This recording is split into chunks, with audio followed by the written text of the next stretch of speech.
Do you have an outfit in your closet that you've been saving for a special occasion that still hasn't popped up yet?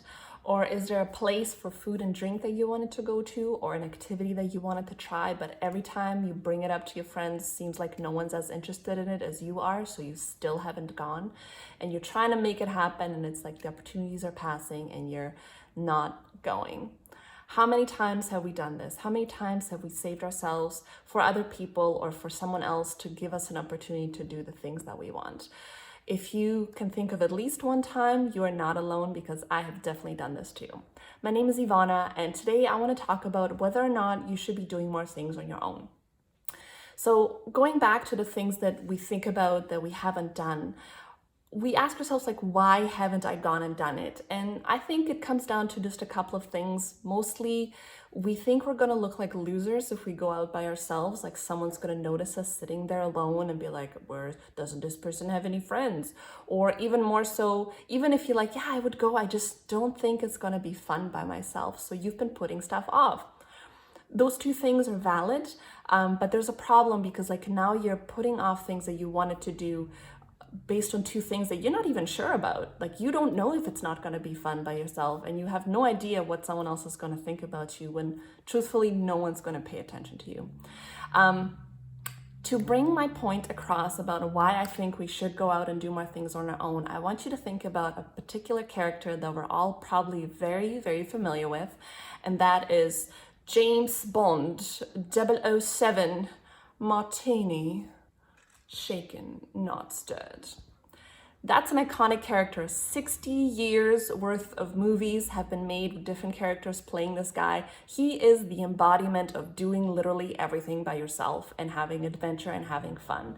So imagine if James Bond sat there at home, wherever he is, and he's like, you know what? I was supposed to go to that casino, play poker with like the baddest villains of the world. I got that badass tuxedo, but nobody wants to come with me, so maybe I won't go.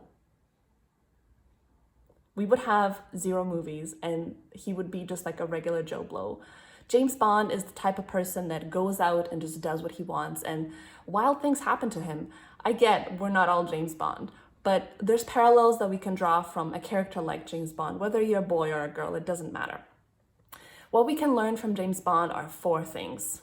What happens, or what could happen if you go out by yourself, is number 1, there will be adventure. If we've seen anything from the movies, shit always goes down when he's by himself going out. So there'll be a story. Either something will happen to you while you're out, something cool, something fun, or you will literally have a story to talk about when you come back to the regular world with your regular people and they ask you, so what you been up to lately? You're like, well, actually, I went, and then insert whatever it is that you did.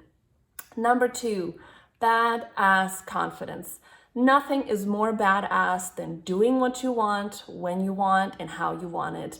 And if that in itself is not enough to get you interested, truthfully, doing things by yourself without the crutch of anybody else will force you to kind of rise up and do things you didn't think you were able to do before, which exactly is how you develop more confidence.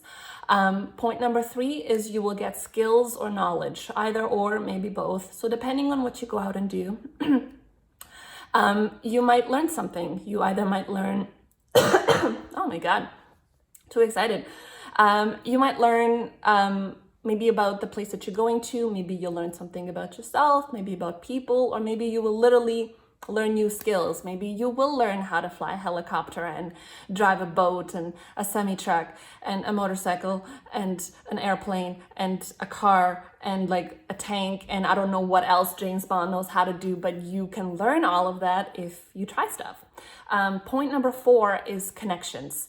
Connections with other people. So if you venture out by yourself, you're actually more likely to talk to new people, or even just like stand out as like, oh, I haven't seen you here before. You know, what's your deal?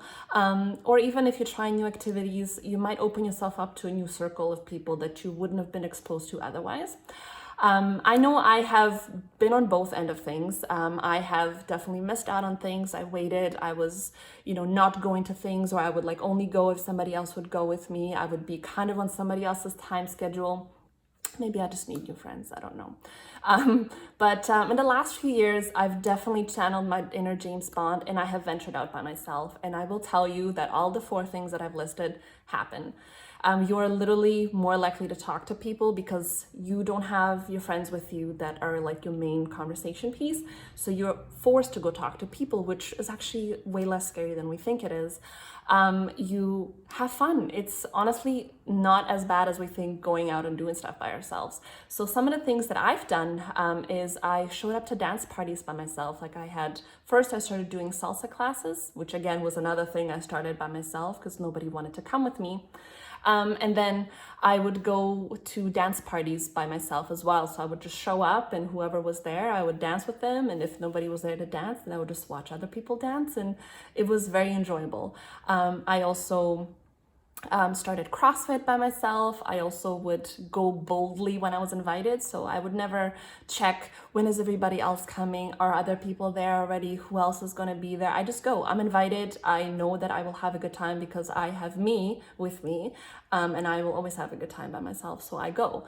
So it's actually made me a lot more confident in speaking to other people. It's made me more adventurous. I'm a lot more likely to say yes to things because I'm like, my experience has been that whenever I've gone and done stuff, it's been really fun. So I assume just through probability that it's probably going to be fun again. So it's actually opened me up to a lot more things than I wouldn't have been open to had it just been a few years ago. So those have been my experiences, things that I haven't done yet and I would like to do.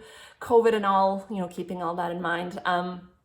I have never just gone out for a drink by myself. So that's something that's on my list. Also closely tied together with that is just going out for dinner. So just planning a dinner for myself where I dress up at home and I take myself and I sit down and I'm in no rush, that type of dinner. I've never taken a trip by myself, which is something I also would like to do. So those are my experiences. I hope that that's been helpful, and please share below. Let me know what you've done by yourself that has been a great experience. Or if you haven't done anything so far, let me know what it is that you want to do and that you haven't tried yet. And maybe we can all just learn something new together. So thank you for tuning in, and join me soon. Bye. Shit.